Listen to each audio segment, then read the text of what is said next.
All right, this is part 3 with Bryan from Beach Crack and Barbecue. Y'all, you know, the stuff we're talking about here, if you apply it to your life, whether you're old or young, blind, deaf, it doesn't matter. You apply these principles to your life, you will see a change. And I'm not asking you to send in a gift or nothing. This is just because I just personally want to see a better world. I want to see a better world, or at least I want to see a world where no one can say, I never heard the right way to do this or that. Well, as long as you listen to the show, you don't have no more excuse. All right, Bryan. Now, we were just doing scenarios, different workers, okay? Now, I want to do one that's kind of controversial, okay? Just answer it the best you can. All right, go ahead. I'm a 17-year-old kid, I just took out the trash. I'm back here smoking some marijuana, and you busses me on that. What happens? I'm sorry, say that again. Somebody was knocking on my office door. I'm out there at the back of the dumpster and back of the building smoking some pot away from the customers. Nobody can see it or smell it or whatever. And you just happen to be strolling through. You bust me. How would you handle that? I basically tell you, I'm not a hypocrite. So, I never tell somebody what not to do that I've done in the past. So how I would handle that is I basically will tell them, I'm not gonna tell my wife, because if my wife find out, you would be fired on the spot. But just take that somewhere else and basically don't let me catch you doing it again.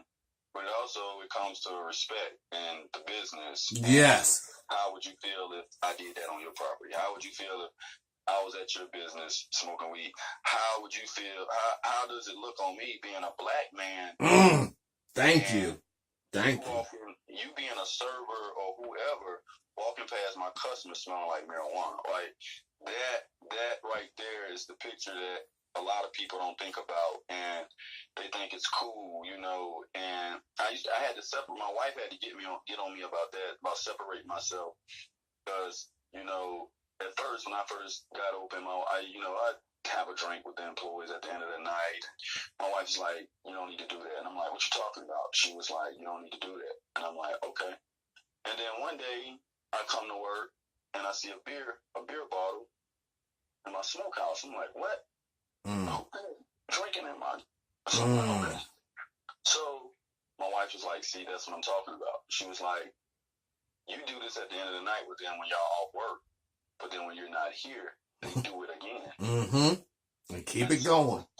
And so I cut that off. Like, I don't even hang out with my employees. I don't, if they're not management, like outside of my job, I don't even hang with them. Like, because that separates me from them, and it kind of keeps them in their place. Not saying they have a place, but well, you don't have to say it, but I'm going to say it because this is what the people need to hear. They need to hear some truth. You do have a place. And by him fraternizing, this is why in the military, the officers don't fraternize with enlisted, because familiarity breeds contempt.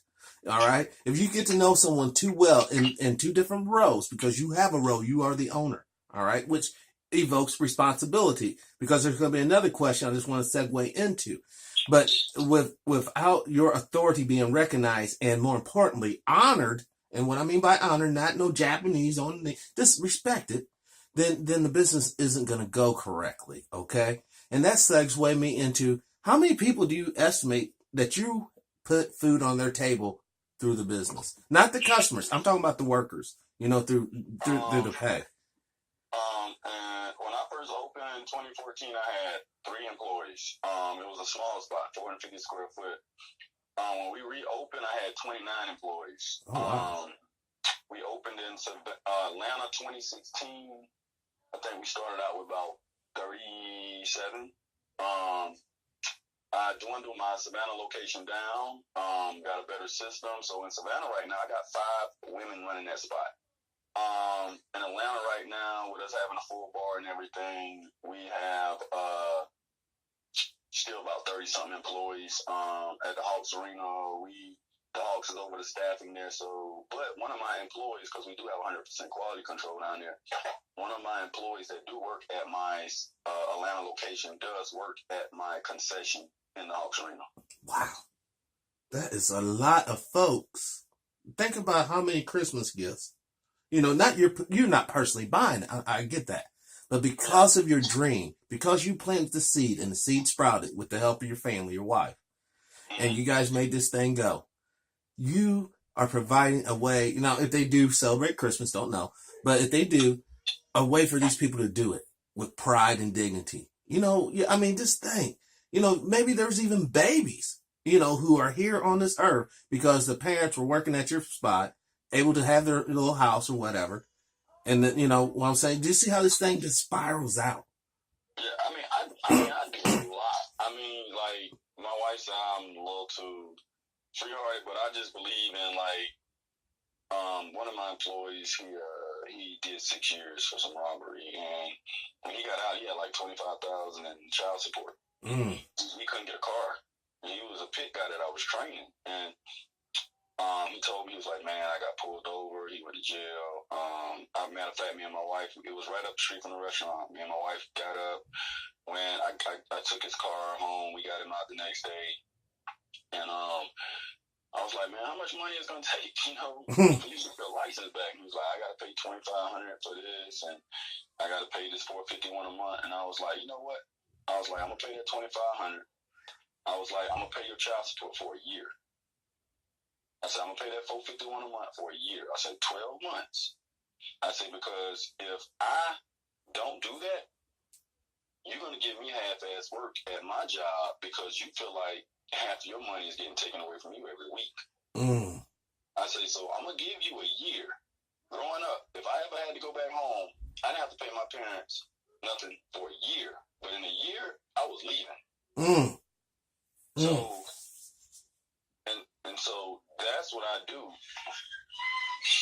Another one of my guys, I mean, like, this has happened a lot of times. They get locked up and I go get them out. They got probation, I pay probation. That's an investment, you know, like, that person is going to be there for me. That person is going to look out for me. That person is going to have my back because in the back of their head, I don't have to tell them this, but in the back of their head, it's like, you know, when I've been against the wall, be been there for me. Right. And that means something to some people. That really does. It does. I mean, it's loyalty. It's showing that it's just not about me. And like I tell my employees, I lost my truck for my employees because I never had an employee check bounce. My employees never had a problem with their payroll in 4 years. And when I got hurt and couldn't work for 3 months, I was behind on my truck payment. And so they told me, this before I opened the business, they was like, all right, you get behind one more time, you know, we're going to take your truck. And last year, right after we had just opened in Atlanta, my wife forgot 2 days. She forgot to send the check off. And they took my truck. And I just turned around and went and bought a truck cash. And I let my employees know. They was like embarrassed about it. They was like, what happened to your truck? I was like, oh, it got taken last night. They was like, what you mean? I said, it got repoed. All the rumors. They was like, it got repoed? I was like, yeah. I was like, because I put y'all before I put myself. Wow. I said, because I put y'all before I put myself. I say, and the reason I put y'all before I put myself, well, the simple fact is that I want y'all to take care of me. And if I take care of y'all, y'all take care of me. I say, that truck is material shit. I can get another truck. You see, I got another one. I said, so that don't mean nothing. I was like, but the principle, you know, the principle of, I can say, well, I'm going to make my truck payment, but Johnny check done bounce. No, I ain't. Johnny be mad. Johnny be mad. Johnny gonna bring me. Johnny coming to work, because I'm gonna make sure Johnny pays. So it's just things like that. A lot of people don't think about, and I don't think it's enough. Like, I want to getting in contact with a HBC, Historic Black College, for like they don't have a culinary arts school. They don't have like a school where you have somebody who has a restaurant, but they're teaching them business. Like, I know the whole thing. Like, me and my wife, like, we got the recipe, you know? So I feel like our culture need to add it. you know, and it's not in a historical black school to do that. They don't have nobody to do that. But do you know how many like people could go out and open a restaurant and it be successful? Like my family members used to always say, I used to hear growing up, oh yeah, we're gonna open a restaurant one day. I'm the first person out of my family that owns his own business. You know, and that's the thing that I have to sit back and watch is comfortableness. Like being from South Carolina, they're like, why don't you come open in South Carolina? I never come open in South Carolina. I never come open in North Carolina. You know, like because it goes back to that familiarity breeds contempt. You'll have people bringing up crap that happened. Oh, yeah, well, Bryan got this new store. But back when we were black did blank, he did blah, blah, blah. You know, just trying to cut you down. Oh, yeah, you know, that's what always happened. And that's why I always say, that's why my whole life I've always been the same person. I never changed my whole life. I mean, I'm still the same person 37 years. Like, you know, it's just me. And they always say real recognize real, you know. That's just who I am. I don't have to watch over my back. I don't have to look over my shoulder because I ain't never did no dirt to nobody. Karma is real. And to me, you know, I've had situations at jobs where people get let go and, you know, things happen and they be like, hey, you scared they're gonna come? Nah, I ain't scared of them. You know, I ain't worried about them. I'm not worried about them. I'm not worried about nobody. I told the other guy, he was like, man, I haven't heard from you. I was like, listen, when you don't work for me, the day you leave, I don't think about you ever again. I don't have time to think about LeRon. Like, LeRon, I have no time to think about you. You're not on my mind. Like, if you don't work for me, fine. You know, I'm not going to be, I'm mad at, well, I'm going to be mad at you. Exactly. You know, like what that's going to benefit me? It won't. You can't borrow any money. I haven't talked to you in 4 months. That's calling me to see if I'm mad with you because you want to ask me for a favor. But no, you can't borrow any money. But no, I'm not mad with you, LeRon. Bye.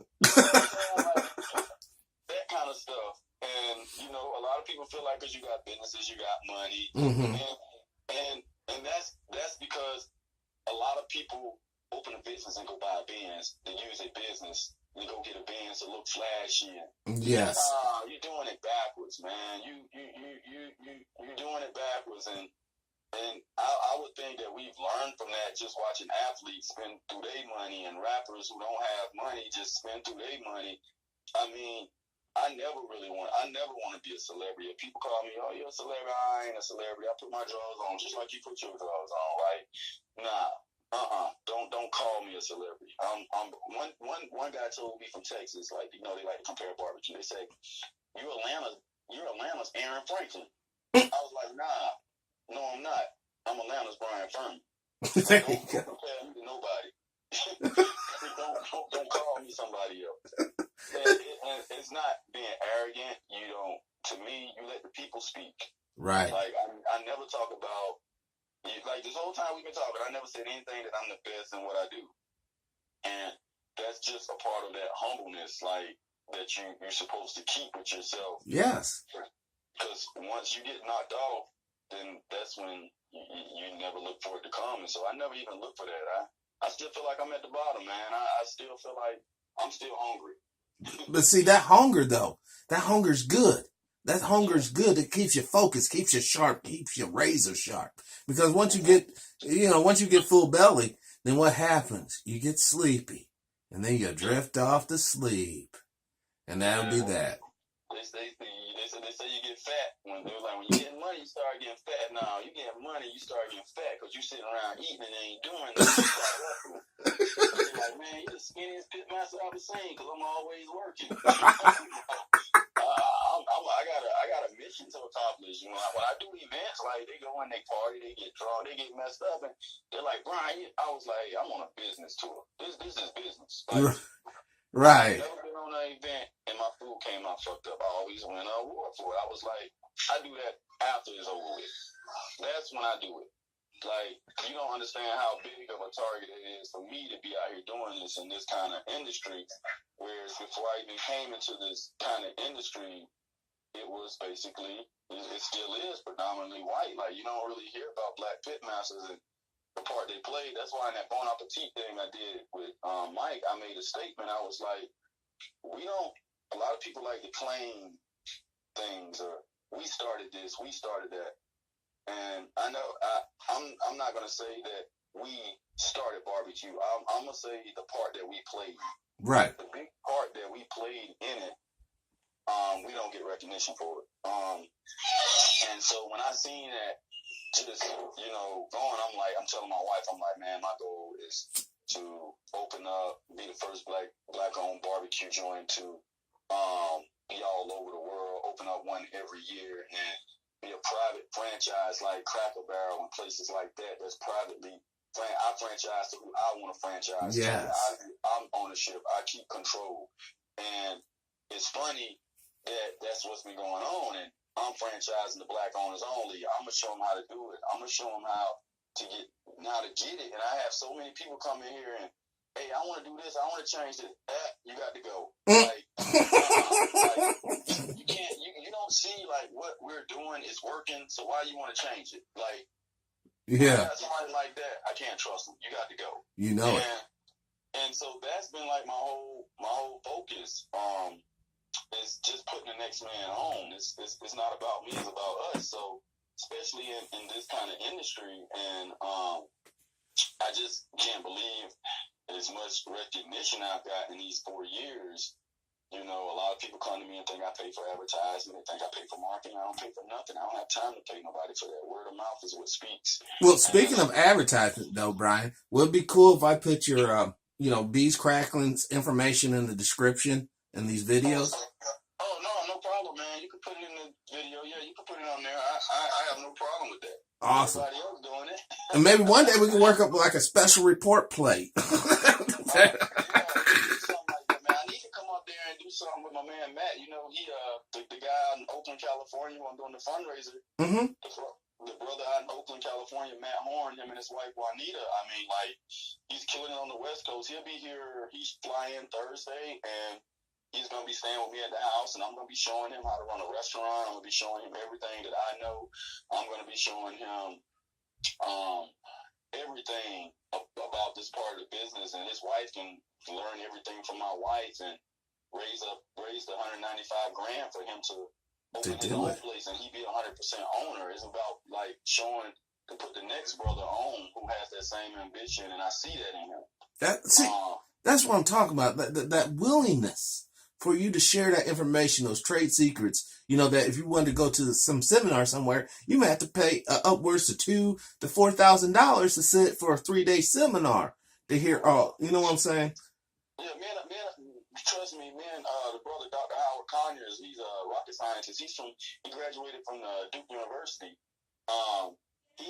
Me and him been in talks. He's in New Orleans right now, and he was talking to me the other day, and he was like, "Bryan, we need to put this thing together, and me and you do this barbecue class." He was like, "Who could they learn better from?" And I have a lot of people come to me and be like, "Hey, why don't you teach a barbecue class?" I'm like, I put that down the road. Right now, that's not my focus. Right. That's retirement money. That's something later on. That's an extra income somewhere else. But I just think big, and if you don't think that way, you'll never get that way or try to reach those goals. Now, Bryan, if money was not an option, what country or city outside of the continental United States of America would you want to be the first place to open up outside of the country? I've been asked to come to Australia, Denmark. Matter of fact, I go to Germany next year. I've been invited to come to Germany and cook to represent the United States in Berlin. Wow. Next year, some company, some acute festival, they seen my Bon Appetit write-up this year, and they contacted me and was like, "Hey, we want you to come to Germany and represent the United States." That's awesome, dude. So I'll be going to Germany, but I've never really thought about that. I always did say I want to go international, and the reason I said I want to go international is because of this. International guys come over here and make money off us. Right. So my whole goal was, okay, once I get this barbecue thing going and taken care of over here, I'm going to go overseas and open up one and get that foreign money. Because once I come to them, I'm foreign. Mm-hmm. I've had so many guys from overseas message me, email me, can I come cook with you? Hell no, you can't come cook with me. You know, you're not about to go and say, I learned this from being track. Nah, man, I understand my name. Like, when I did that deal with Heinz, I trademarked my name. If Heinz can use my name in my face, I can use my name in my face. There you go. You know, it's those kind of things that we don't think about, and a lot of people don't think about when those big guys come knocking at their door, that you have all the control. Mm-hmm. And once you lose control, it's a wrap. You lose everything, and that's something that I haven't done, you know, with Heinz, with the Hawks, is I need control. If I ain't got control, it's a no-go. You came knocking on my door, I don't come knocking on yours. So if I don't get control, I mean, I'm gonna keep on going. I mean, you don't know what you're gonna do, but I'm gonna keep moving, because obviously you see where you can make money off me. So if you're gonna make money, I'm gonna make money. And when I talk to those guys, I ask them, how am I going to benefit to the point where my employees benefit? Exactly. I know you're going to benefit, so we already going to get this out of the clear. I know you're going to benefit. How am I going to benefit where I'm guaranteed to get paid, and I'm guaranteed to make enough money that my employees can get paid too? Mm. And then that's how the deal goes.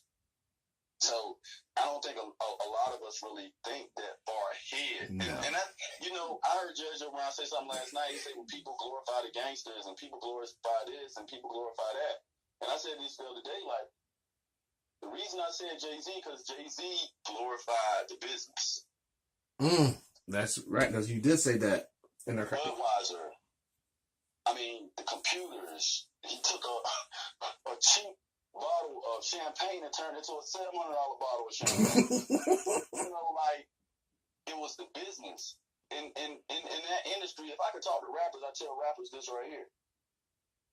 The rappers that got money are the rappers that has business sense.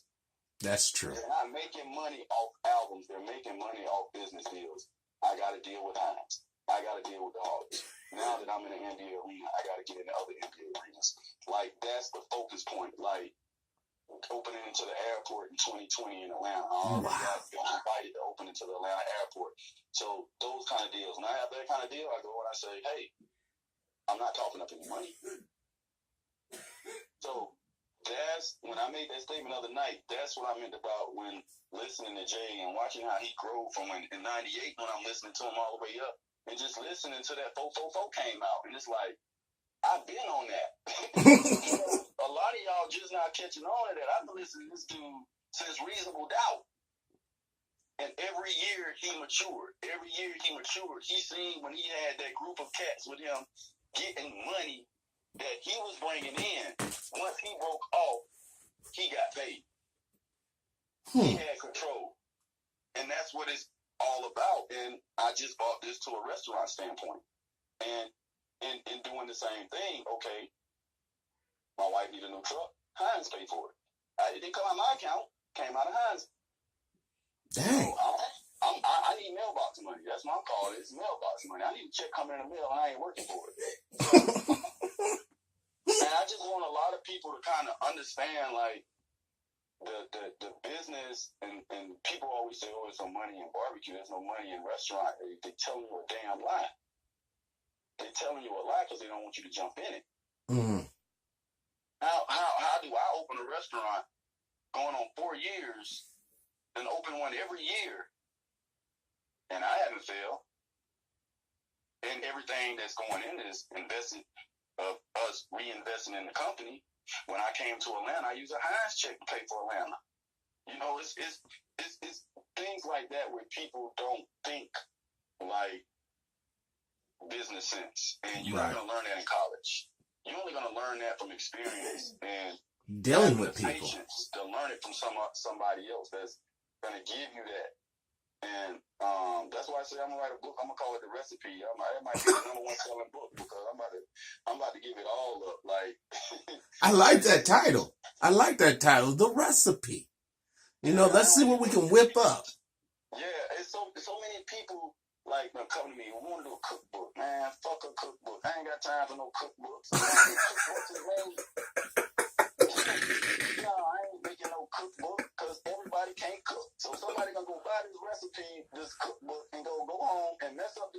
gonna say it's my fault. Yep. Nah, I'm gonna write a business book, and in that business book is gonna be a success story. It's gonna be how I got where I got, how I became my plug, how I became over my pork, how now I'm buying stuff in such quantities people can't compare or compete with my prices. Now that I'm buying so many ribs, I can go direct to the connection and buy my ribs. Like, it's just so much that people don't get taught in school, but a lot of people don't have the patience and looking for it the next day. And it's just something that's been on my head since 2011. So I'm like 10 years ahead of everybody else, you know, and everybody else don't see that. And for me to be that young and think that way, it's just for me, like I say, growing up, not being a follower and just proving everybody wrong. And there you go. And believing in myself. And a lot of people don't have enough. If I'm have enough courage in themselves or insecurities to believe they can make it without, you know, a shortcut. And I believe in, if I get money too fast, something's wrong. You know, this is a bit of a cheesy. This is a bit of a cheesy question, but when during your travels, you know what I mean, by your life, and when you were down at your low moments, when things, you know, when you didn't think the business was going to go, or you didn't think your relationship was going to work out, did you have any like religious entities or any meditations that you would do? You know, how do you deal with, you know, when you do have the failures and you know got to brush yourself off and get back up and go? How do you deal with that? Well, I never really had any of them. I never did any of those religious things. I just always believed in myself. And just starting off from where it started, when I burned down and didn't have insurance. And, you know, I needed somebody to co-sign on a loan. And my brother-in-law came in and helped me out, you know. And I had wrote down before that even happened. I got this piece of paper at the house. I didn't even realize it until we was unpacking last Thanksgiving. I wrote it on an orange piece of paper. And it said, 2015, I'm gonna get this loan. I'm gonna get this $30,000 loan from the Small Business Association to reopen my business. And by 2016, my sauce will be in Publix grocery stores. Wow. I got that loan, and in 2016 in June, Heinz contacted me to do my barbecue sauce.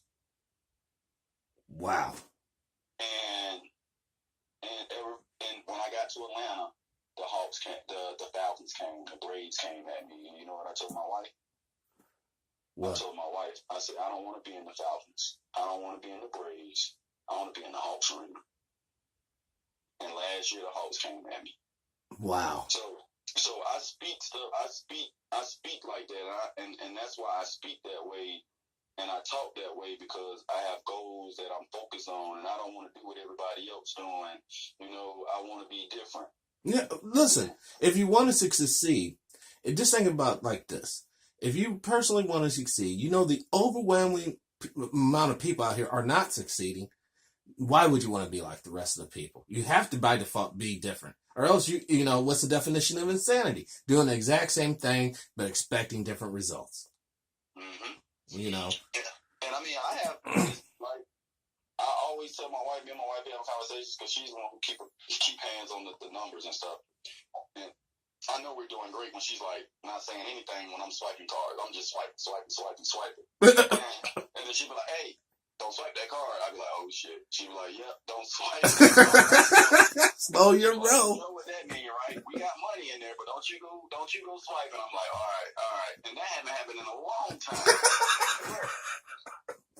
But the moral of that story was when we were doing that, when we were bad, we were struggling like our first year. Your first year, you're gonna always struggle. But then you go back and you get your CPA, and then you see where you can gain. And oh man, this is how much money I'm losing out. This is what my percentage in labor should be. This is what my percentage in food cost should be. My overtime, all that you have to take in consideration. And it was like, you know what? I'm gonna be smart enough to get the guy who helped out with Coca-Cola business plan to do my business plan, because for the past 3 years we just been winging it by the arm. So now I invest money to get this guy to do my business plan for me and take me to the next level. So you have to think like that, because once you have a business plan and that kind of strength that this guy worked with Coco on their business plan. Now he's helping me on Beach Cracks and Barbecue business plan. I can take that business plan to any bank and get how much money I need for it. But Bryan, why is he helping you? I mean, you found him like in a phone book and you called him, or he came to eat at my restaurant and he heard me talking about what I was doing and my next moves, and he was like, he said he heard when I was talking, he felt like I was all over the place. He was like, I need to find out if he got a business plan. So he came back and had a meeting with me, told me who he was, what he did. And I was like, dang, Mr. Lattimore, I didn't know you knew all this. So me and my wife had a meeting where I'm like, whoa, this is expensive, but it's an investment, you know? It's going to pay off. Because right now, if I was to go to a bank and say, hey, I need $10 million, they're going to be like, why? Well, as soon as you give me the $10 million, sir, I can come up with one. Exactly. So let me invest in that now. And then now they're going to be like, okay, you got this business plan, and it shows everything that you have done and where you have taken this business in this certain amount of years. It's not going to be hard to get you that money. Right, because you have a track record. You have a track record and a sound plan. You know, that's winning. That's the what is that, prerequisite for success. And the first thing I tell guys that come up to me, I get this every day. What do I need to do to start? The first thing I tell them is, make sure you're doing it legally. Just go down and get you a business license. Get you if you're even going to sell from your smoker, man, just go downtown and do it legally. Like, stop cutting corners, man. Like, everything I've done legally. And that's your track record. That's your track. I don't have to worry about the police or the feds and nobody watching my back, but I ain't doing shit. You know, I'm paying my taxes. You know, it's things like that. A lot of people just always trying to find a way of wiggling around to do a shortcut. There is no shortcut. Shortcuts give you short. No, shortcuts gives you the results everyone else basically has. You know, the shortcut to failure. Let's just say it like that. Everyone, so I'm glad you said that. I don't want to say everyone. Well, I'm not saying, you know, we all know only 1%, or actually 3% when we're talking globally, owns all the wealth of the planet, 3% of the human population. So, you know, it's really safe to say most everyone by that standard, you know, it's kind of failing. I mean, it is what it is, you know, but I want to, just once again, you know, let everyone know I'm going to put all Bryan's contact information, you know, the store's telephone number, obviously not yourself, but the store's telephone number, the address of the stores, in the description. We're going to have 3 parts to this. Sorry about this, folks, because of my video on my phone. There's too much data or whatever. But, you know, Bryan's been a trooper. He's stuck beside me. We got this information. Hopefully, you know, this hits the right ears. You know, this isn't necessarily for me or Bryan. Obviously, this is for those young people, you know, or even the older folks, you know, that might not have heard it and they hear it and they snap too. Because we got to get on point with this. You know, there's some major economic things coming our way. I like to call it a economic tsunami of consequences of bad business practices on a national level. The chickens will soon come home to roost. And we have the trade war going on with China and a lot of turmoils within the countries. You know, I think the way to heal this country is to get people in an economic position to where they can provide for themselves and their family. You know, I don't even think they teach economics in school no more. I'm glad they teach it when I was in school. I learned supply and demand from. You know, I think the only thing they teach in school now is just enough so that the kids could be mindless robot drones.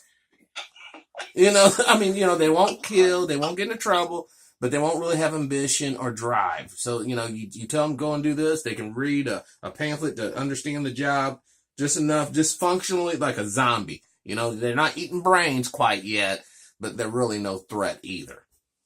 You're right. You're exactly right. That's why they can't take getting beat up or nothing like that. No, come on now. I mean, I'm not even going to say, you know, a lot of my best friends. Story, huh? That's a different show. Yes, sir. Well, everybody, this was Bryan Furman of Beach Cracking Barbecue, the guest on today's special report, December 8th. 2019, or not 19, excuse me, 2018, the year of our Lord. And I just want to say thank you, Bryan. Thank you for sharing this time with us, brother. No problem. All righty. All right, later. Later. All righty.